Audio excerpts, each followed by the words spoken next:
So it's the beginning of the holiday season, and to be sure you'll be invited to parties, be hosting parties, and just need some appetizers when you have friends stop by to drop off gifts. And today I'm going to show you how to make a really tasty baked brie with fruit and nuts. So I'm starting with a wheel of brie. This is a 13.2 ounce one. You can use up to 16 ounces. I'm just going to open it, and then I want to take the top rind off, or the bottom, whichever you want. I usually go with the one that looks like it's thicker. This one feels thicker. And it doesn't have to be perfect, just kind of want to shave it off a little bit.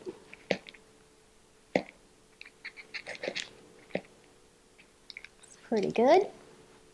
Get this side. Nothing particularly fancy. Get this out of the way. So I have a brie baker that a friend gave me as a gift, which I think is really fun. I haven't used it yet. But you can also use a small cast iron pan or even a small pie plate to do your baked brie. Put just a little bit of cooking spray and add the brie. And so for the topping, instead of doing like a brie en croûte, this one is going to be very, very low in carbs because it's just a bunch of gooey, nutty, fruity, good stuff on the top. And I'm starting with a half of a cup of fig preserves.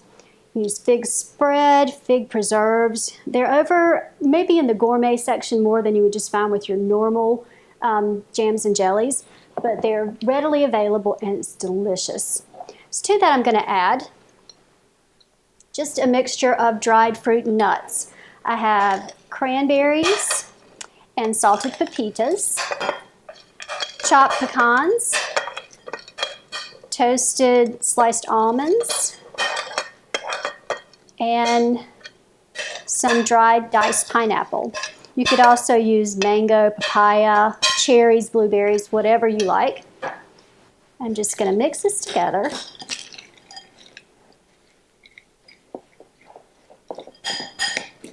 And I'm going to pile it on top of the brie. My oven is preheating at 350 degrees. And this will bake for maybe 15 or 20 minutes. Just want the nuts to get crispy and the brie to get ooey and gooey. Okay. So I'm just going to pile this on top.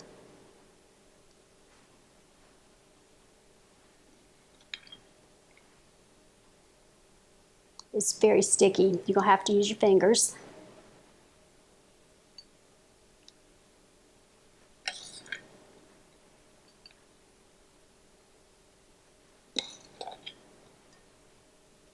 Get it all on there.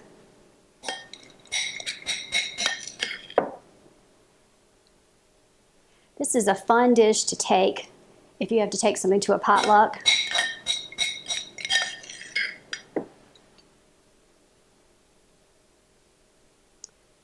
Okay, I'm going to pop it in the oven and we'll taste this in just a minute.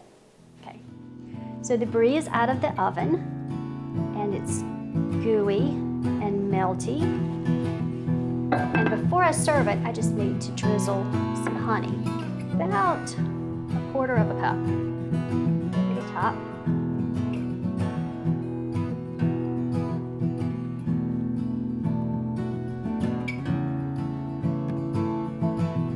Using local honey. Okay, so we're all set. The brie's ready. If you're going to transport it to a party, put the lid on it, go, have a good time. Happy holidays. If you'd like to see more recipes like this, please subscribe. For complete ingredients and cooking instructions and to purchase cookbooks, visit cateringbydebbycovington.com.